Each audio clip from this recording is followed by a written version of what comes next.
은혜로운 찬양으로 하나님께 영광을 돌렸습니다. 고린도전서 5장, 6장은 음행 문제를 다루고 있습니다. 고린도 교회 안에 어떤 교인 한 사람이 아버지의 계모인지 서모인지 알 수 없지만 그 아버지 아내하고 눈이 맞아서 동거를 하고 있습니다. 세상 사람들도 고개를 절레절레 흔드는 폐륜적인 그런 죄임에도 불구하고 교인들 누구 하나 이 문제를 해결하려고 하지 않습니다. 치리하고 또 출교라고 하는 중징계를 내려야 함에도 불구하고 오히려 그것을 이렇게 자랑하고 또 두둔하는 듯이 보입니다. 바울 사도가 이 소식을 듣고 이제 이 문제에 대해서 준엄하게 책망도 하고 또 어떻게 해야 되는가 그 징계에 대한 말씀을 했습니다. 이렇게 6장까지 이 음행 문제가 대주제인데 오늘 봉독한 고린도전서 6장 1절로부터 11절 말씀 보게 되면 조금 생뚱맞은 주제가 가운데 끼어들었습니다. 이 교인들끼리 재산 문제 때문에 소유권 문제 때문에 분쟁이 일어났습니다. 어떤 교인 한 사람이 다른 교인의 재산을 속여서 빼앗았던 것 같아요. 이제 이런 문제가 역시 교회 안에서 얼마든지 슬기롭게 해결하고 또 지혜로운 중재자가 나타나서 양쪽을 잘 조정할 수가 있는데 이 분쟁 문제를 세상 법정으로 끌고 가서 믿지 않는 불신자 재판관 앞에서 재판을 받게 됐다는 것입니다. 그래서 이 교인들끼리 생긴 이 법정 소송 문제를 바울 사도가 이게 다루게 됐습니다. 하필이면 음행 문제를 다루는 가운데 왜 갑자기 이 법정 소송 문제를 끌고 들어왔을까? 이제 우리가 이런 생각을 해볼 수 있는데 이 바울 사도가 얼마나 신중하고 또 생각이 깊은지 저는 이 말씀을 읽으면서 큰 은혜를 받았습니다. 그 사도 바울이 쓴 그 편지 몇 구절을 가지고 수백 페이지 논문이 나올 만큼 굉장히 심오한 그러한 말씀이 이 성경 안에 있습니다. 우리 여러분들이 이 말씀을 잘 경청하시고 큰 은혜와 교훈을 얻는 시간 되기를 주님의 이름으로 기원합니다. 5장, 6장 전체가 음행 문제라고 하는 큰 주제인데 뜬금없이 왜 교인들 간에 송사 문제가 가운데 끼어 있을까? 바울의 생각 문제나 또 송사 문제는 이 개인의 문제가 아니라 교회 공동체의 문제라는 인식이 먼저 있습니다.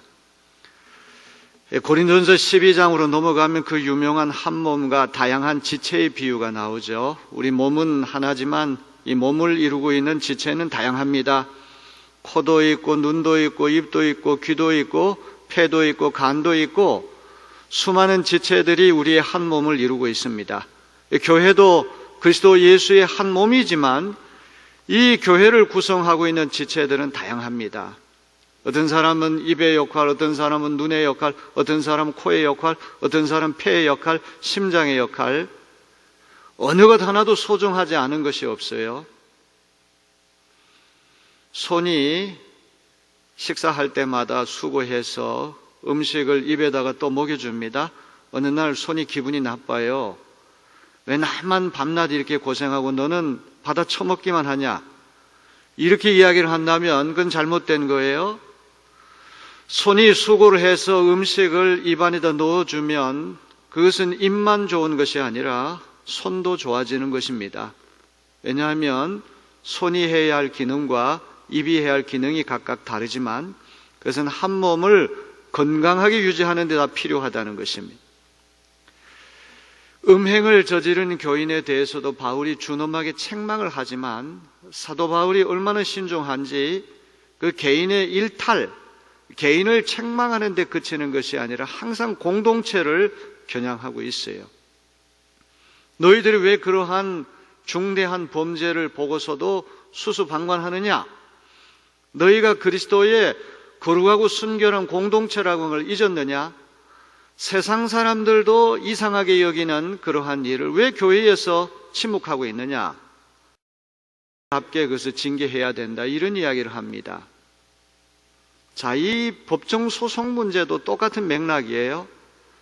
갑이라는 원고와 을이라고 하는 피고가 예수 믿지 않는 그 세속 법정에 가서 재판을 받을 때 이것은 단순히 두 사람의 문제가 아니라 교회의 망신이 된다는 것이죠.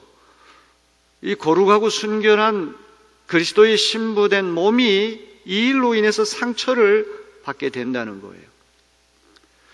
그래서 오늘 이 6장 1절로부터 11절을 자세하게 읽어보게 되면 이 두 사람의 문제만이 아니라 항상 너희 2인칭 복수 주격을 계속 쓰고 있어요. 이것은 두 사람만의 문제가 아니라 교회 공동체의 문제다. 5장과 6장이라고 하는 것은 교회의 자정 능력에 대해서 이야기하는 것이구나. 바울 사도의 일관된 신념은 교회는 얼터너티브 커뮤니티, 대안 공동체가 돼야 된다. 세상이 다 절망스럽고 세상이 타락하고 부패해도 교회만큼은 그렇게 하면 안 된다. 이 교회는 세상이 하지 못하는 대안을 제시하는 공동체가 돼야 된다. 또 하나는 contrast community, 대조 공동체가 돼야 된다. 어둠이 있을 때 빛이 들어가게 되면 어둠과 빛이 선명하게 대조가 되듯이 세상은 어두워도 교회만큼은 밝아야 한다. 세상은 타락해도 교회만큼은 타락해서는 안 된다. contrast, 이게 대조가 돼야 된다는 거예요. 음행 문제를 수수방관하는 것도, 이 세속 법정의 교인들끼리 나가는 것도 교회가 자정 능력을 상실한 것이기 때문에 이 교회가 교회되기 어렵다고 하는 인식에서 바울 사도께서 이 말씀을 하고 있는 것입니다. 자, 그러면 고린도 교회 안에서 발생한 성도들 간의 송사 문제는 어떤 문제일까요? 6장 1절로부터 8절 말씀을 이제 보게 되면 여러 가지 복잡한 이야기들을 읽어낼 수가 있습니다. 6장 1절로부터 8절은 번역상, 해석상 많은 문제가 발생하기 때문에 제가 일주일 내내 이 문제를 가지고 씨름했는데 우리 개역 개정 성경은 굉장히 이 번역이 오류가 많은 것 같아요. 그래도 새 번역 성경이 원전에 가깝게 번역을 했기 때문에 오늘 말씀만큼은 새 번역 성경을 이 텍스트로 삼아서 우리가 읽어 나가도록 하겠습니다. 자, 먼저 바울 사도는 6장 1절을 보게 되면 이 성도 간에 발생한 소송 문제, 이 송사를 질책하는 질문으로 말문을 열고 있습니다. 우리 6장 1절 새 번역으로 보겠습니다.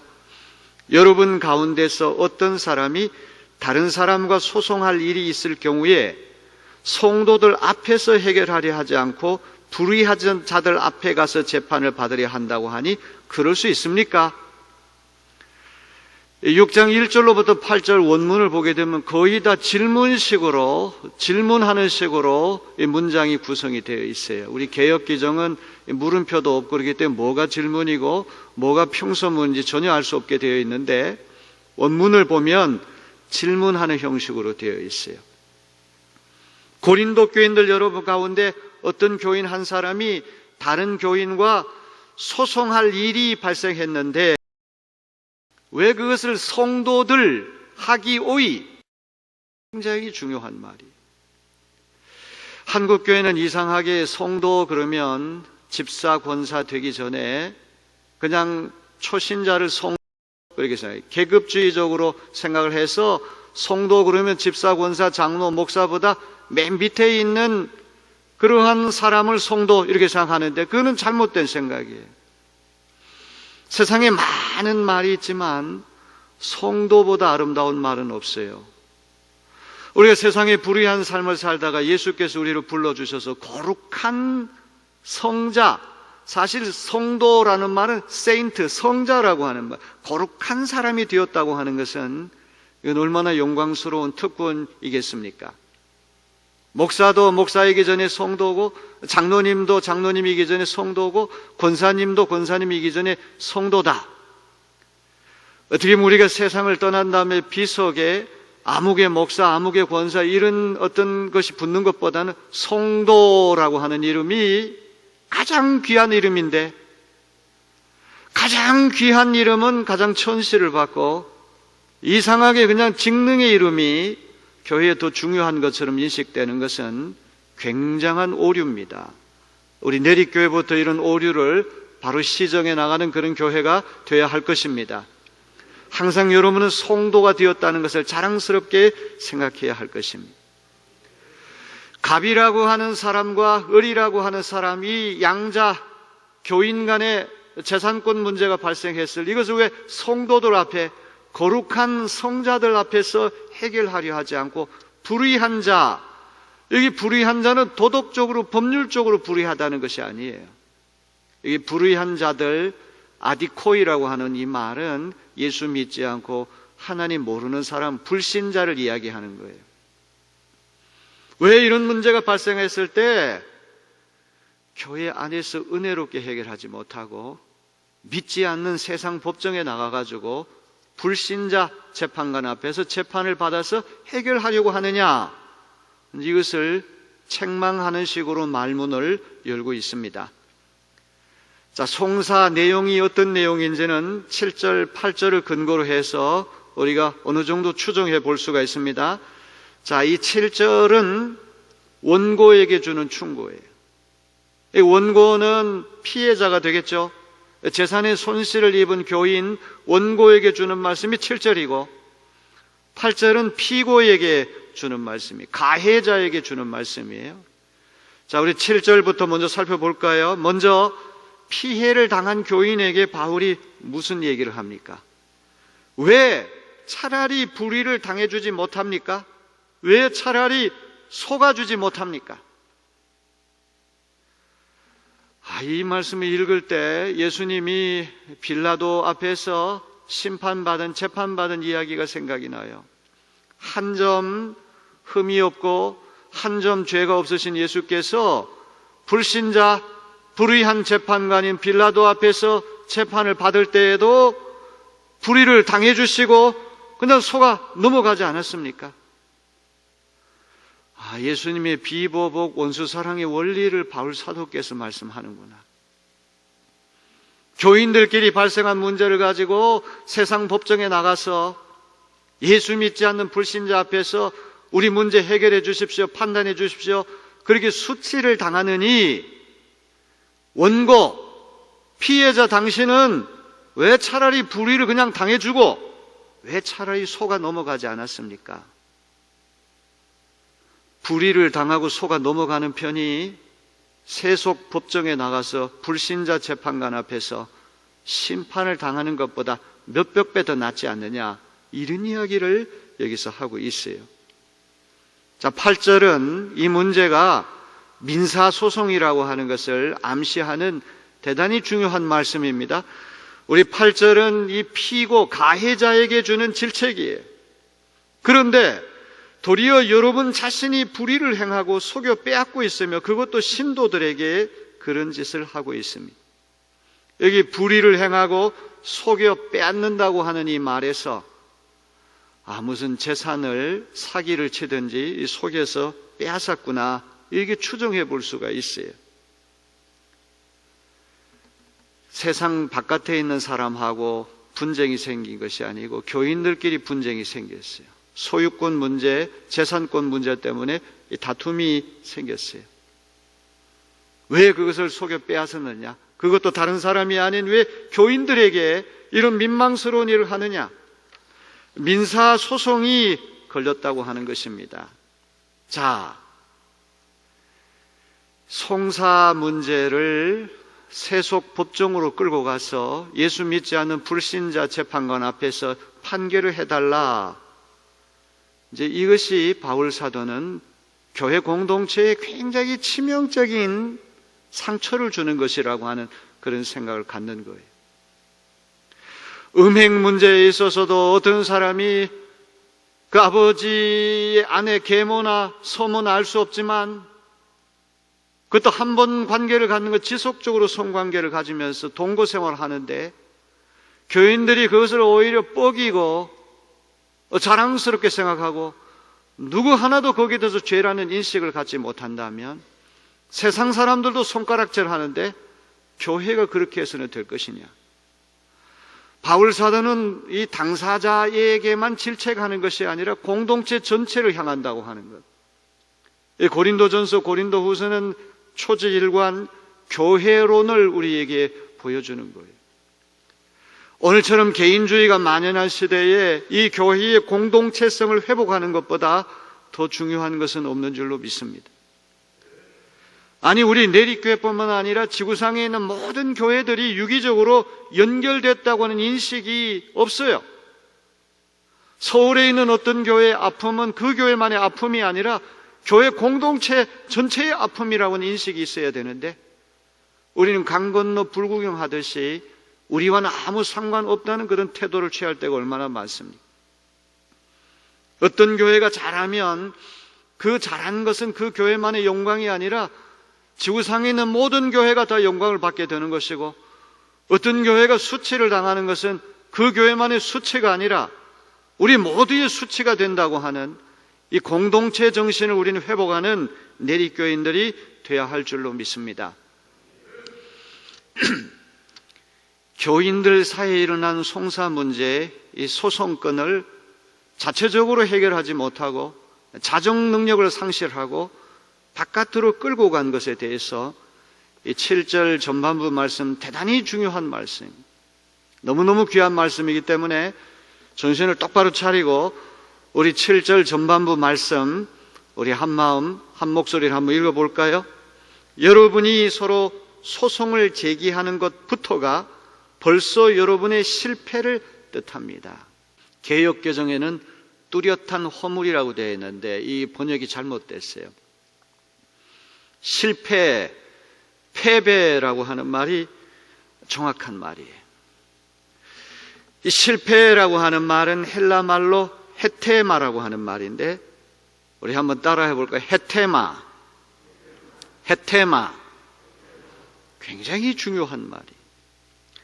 헤테마라고 하는 건 실패, 패배라고 하는 말인데 큰 손실을 입는다, 그런 의미에서 실패를 얘기합니다.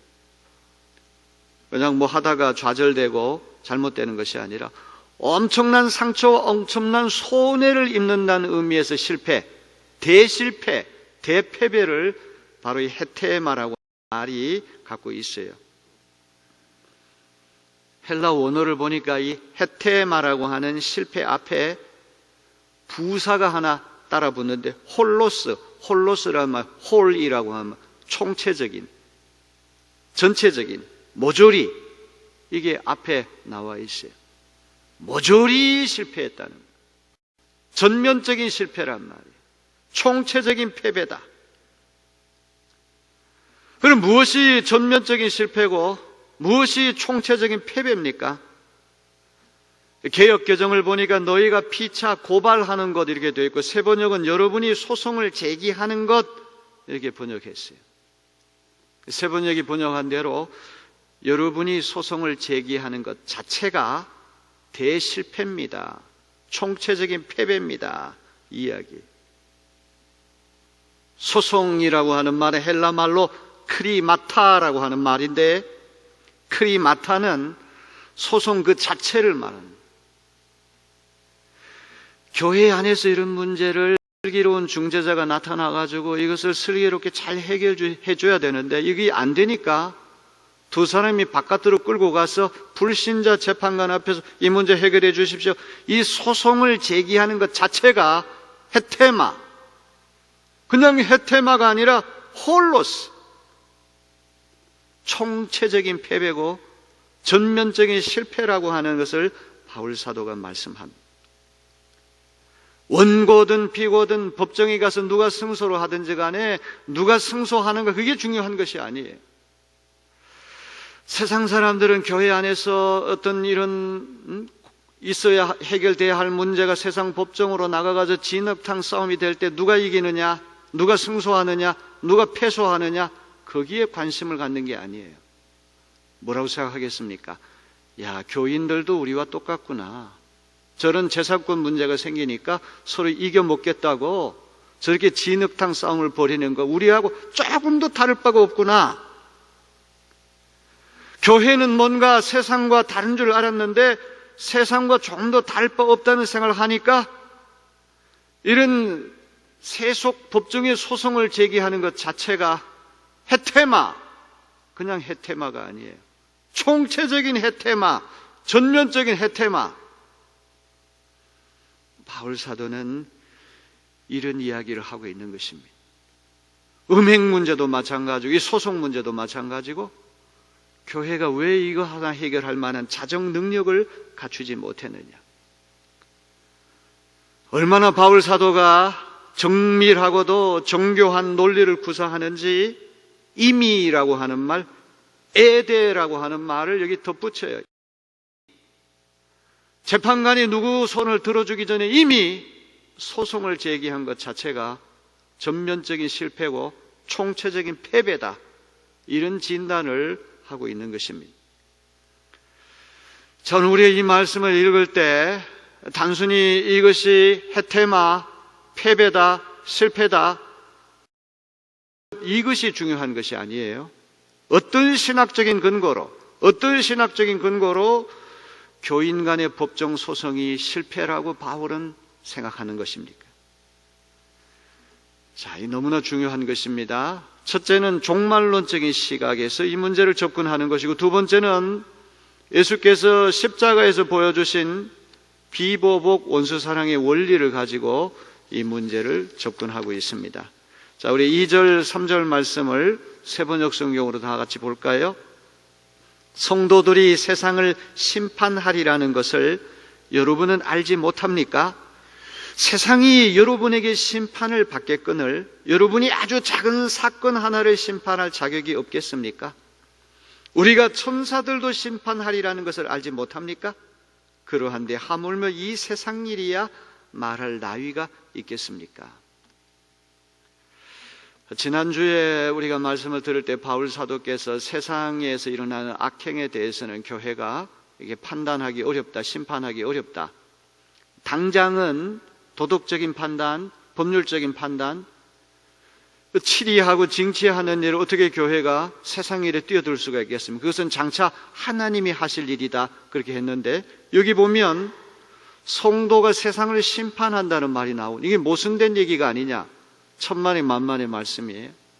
지난번에 얘기한 말씀은 당장 지금은 세상에서 죄가 일어나고 악행이 일어날 때 교회가 그것을 징계하고 치리하는 심판을 할래 할 수가 없죠. 그것은 하나님이 하실 일이고, 여기서 이야기하는 심판은 종말론적인 심판, 최후 심판. 하나님께서 예수 그리스도를 통하여 세상을 우주를 심판하시게 될 때 성도는 그 최후 심판에 함께 참여하는 특권을 갖게 된다는 것. 여기 세상을 심판하게 된다는 말은 당장이 아니라 예수님이 우주, 세상을 심판하시게 될 성도도 영광스럽게 그 심판에 동참하게 될 것인데, 타락한 천사까지도 심판하는 그런 특권을 우리가 갖게 될 것인데, 그래서 이 심판은 어떤 도덕적인 법률적인 심판을 뛰어넘어서 영적이고 우주적이고 그야말로 총체적인 심판에 그리스도와 함께 영광스럽게 참여할 터인데, 너희가 고작 이런 작은 문제 하나를 가지고 불신자 재판관 앞에서 심판을 받아야 한단 말이냐? 이 얘기를 여기서 하고 있는 것이죠.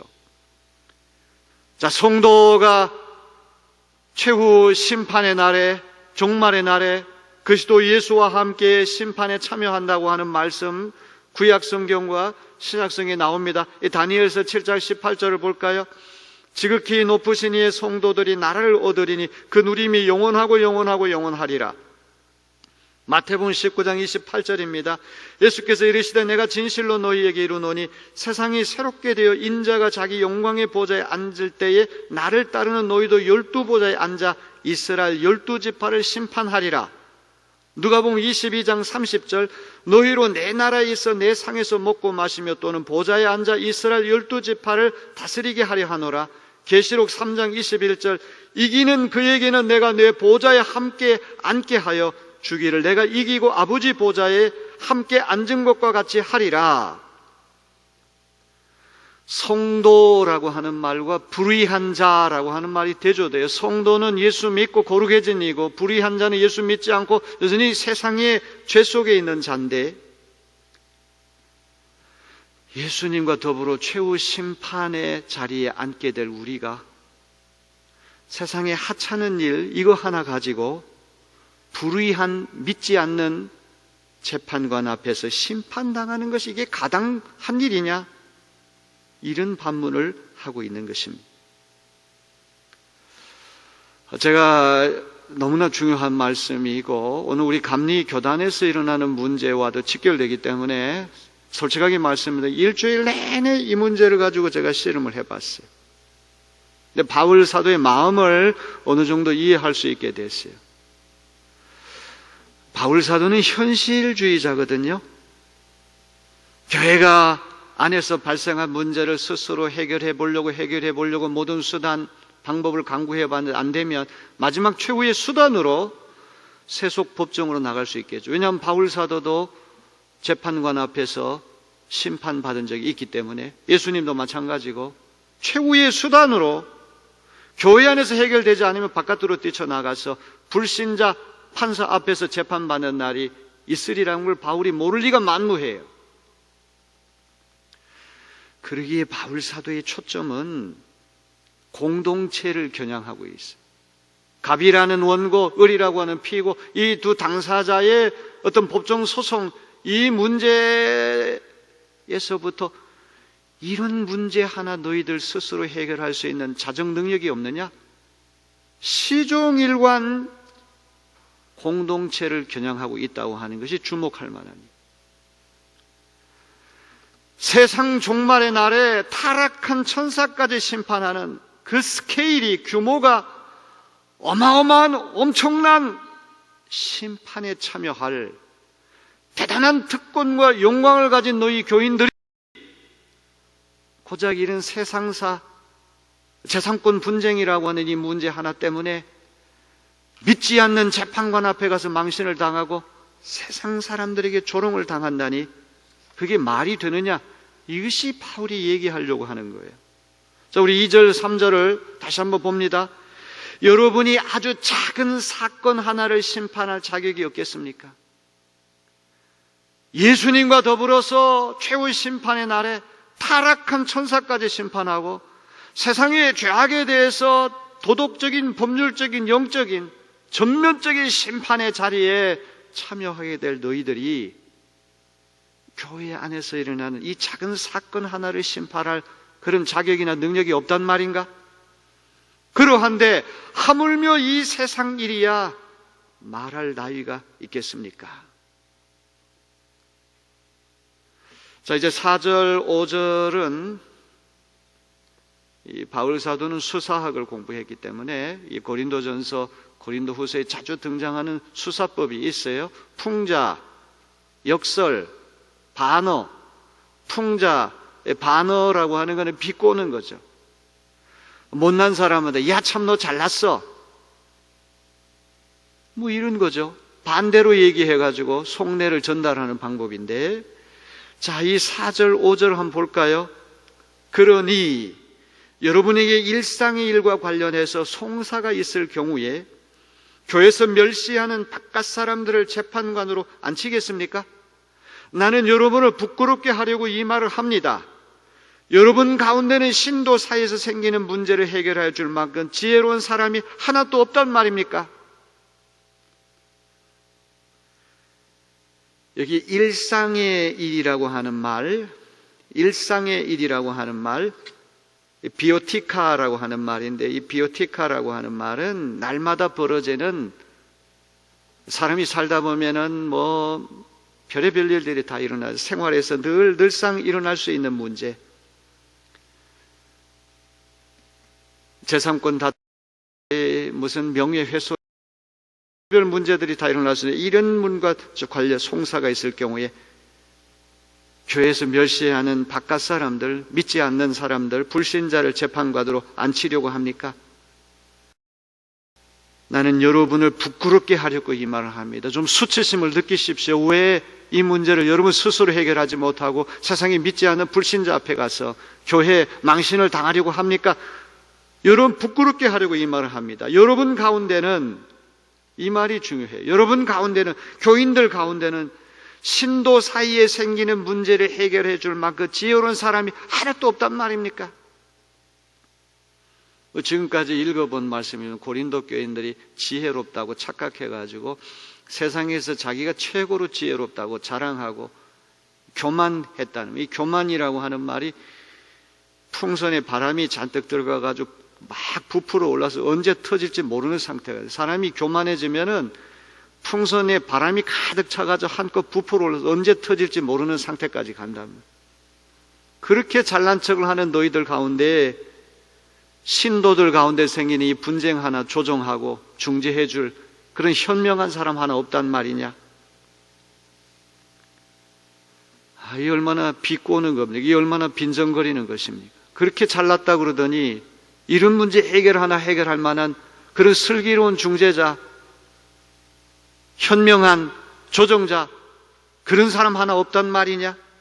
자, 그러면서 6절에 뭐라고 얘기를 합니까? 그래서 신도와 맞서 소송할 뿐만 아니라 그것도 믿지 않는 사람들 앞에서 한다는 말입니까?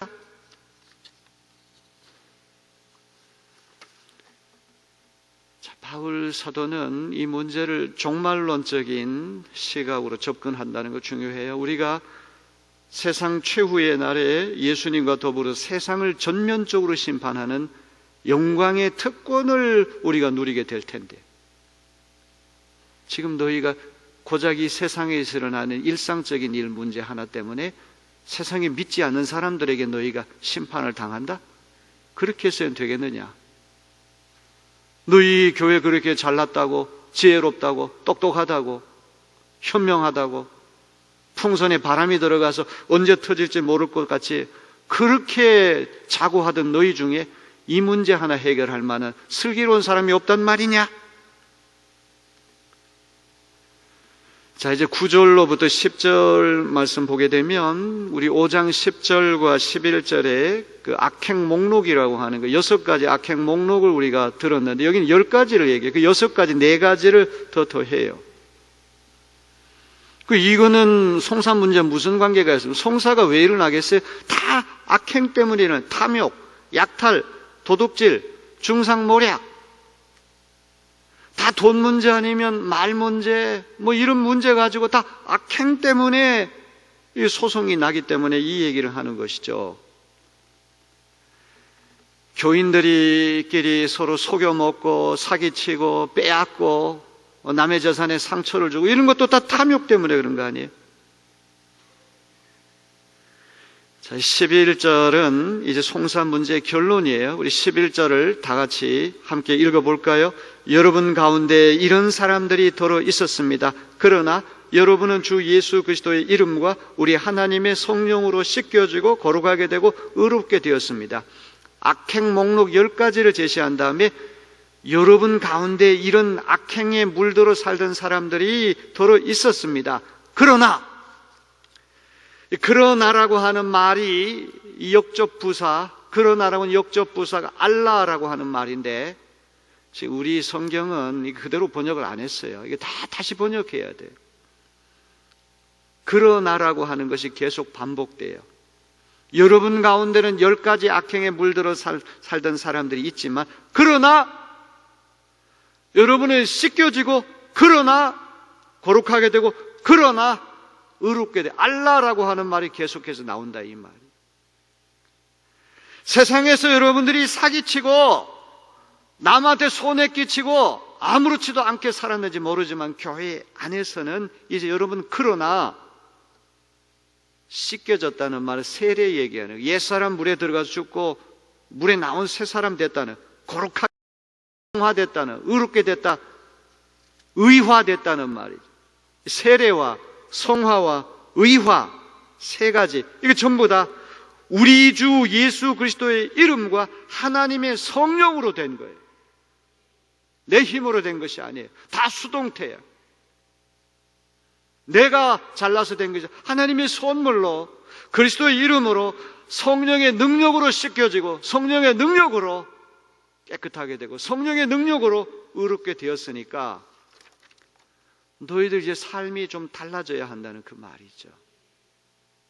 신문을 검색해 보니까 지난 10년 동안 우리 감리교회에서 감독회장 선거 문제만으로 100여 건의 소송이 있었다고 합니다. 우리 교인들이 낸 부담금을 가지고 다 법률 소송비로 썼다는 얘기죠. 이게 아마 돈이 수십억, 소송비도 막대했겠지만 이르는 사이에 10년 사이에 감리교인이 28명이 감소했다는 그런 신문 보도를 제가 읽었어요. 교인들이 이렇게 감소한 요인이 꼭 소송 문제만은 아닐 것입니다. 지난 2000년 동안 교회 내부 문제를 세상 법정으로 끌고 간 사례는 차고도 넘친다. 여기에 요점이 있는 것이죠. 이게 세상 법정에 가서 믿지 않는 재판관들 앞에서 심판해달라고 하는 사이에 교회는 내적으로 쇠약해지고 외적으로 수치를 당하게 된 것입니다. 바울은 일찌감치 이런 비극을 예견하고 고린도 교회에서 발생한 송쟁을 빌미로 해서 오고 가는 세대의 모든 교인들이 귀담아 들어야 할 법정 소송의 기준을 여기서 제시하는 것이죠. 가급적이면 교회 안에서 경건하고 지혜로운 중재자들이 활약해서 자체적으로 해결하라. 자정 능력을 갖추라. 여기에 바울 사도의 요점이 있는 것이죠. 세상 법정에 믿지 않는 법률가들 앞에서 교회 내부 문제를 심판받을 경우 누구도 승자도 없고 누구도 패자도 없고 전부 다 전면적인 패자, 총체적인 실패자가 되고 만다는 것이죠. 왜? 야, 교회는 좀 다를 줄 아는데 교회가 더 무서워. 세상 사람들과 조금 더 다를 바 없어. 치부를, 안에만 있던 치부를 바깥으로 다 드러내면서 교회와 복음의 권위가 땅바닥에 떨어지기 때문에 우리는 다 패자가 되고 말 수밖에 없다는 것이죠.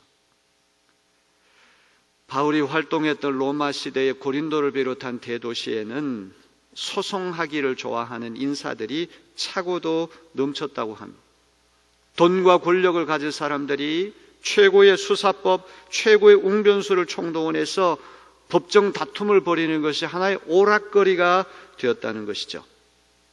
그렇다면 바울이 경계한 것은 이런 세상 풍조가 교회 안에 고스란히 들어와가지고 성도들끼리 가벼운 재산 분쟁 그거 하나 해결하지 못하고 세상 하던 벌을 그대로 바깥에 나가서 소송하는 그것을 질책하고 그것을 경계한다는 말이죠.